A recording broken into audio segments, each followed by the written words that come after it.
Long ago, in the mountain kingdom of Macedonia, there lived a boy with a very big dream. His name was Alexander, and one day he would travel farther than anyone had ever gone before. When Alexander was 12, a magnificent black horse was brought to the palace. He was strong and wild, and nobody could ride him, not even the bravest soldiers. But Alexander watched closely.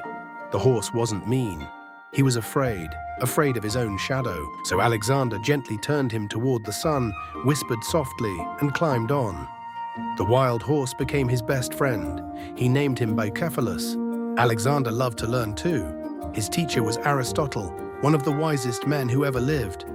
He taught Alexander about the stars and the animals, about medicine, and about faraway lands. And the more Alexander learned, the bigger his dream grew. When Alexander became king, he set off toward the east with his army. And with Bucephalus, of course. In a city called Gordium, he found a famous puzzle, a giant knot that nobody had ever untied. Legend said that whoever solved it would rule all of Asia. People had tried for 100 years. Alexander looked at the knot. He thought and thought, and then he smiled. Sometimes a puzzle just needs a brand new idea. And ID snip, the impossible knot was solved. And so the great journey rolled on to a land of golden sand. Egypt, home of the mighty pyramids. The people welcomed Alexander with music and flowers. By the sparkling sea, he built a brand new city filled with libraries and gardens. He called it Alexandria, a city of learning where ideas from the whole world could meet. Then the drums sounded and the journey turned east again.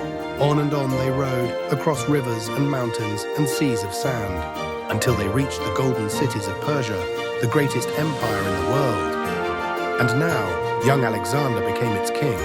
Everywhere he went, he built new cities, new roads, and new friendships between people who had never met before. But Alexander wasn't finished. Beyond the tallest mountains lay a land no Greek had ever seen. India, a land of gentle giants and warm summer rain. Alexander stood at the very edge of every map ever drawn. No explorer had ever come so far. But his friends were tired and they missed their families. So Alexander made his kindest decision of all. It was time to go home. Alexander's great journey ended while he was still a young man. But oh, what a journey it had been. He had crossed mountains, deserts, rivers, and seas.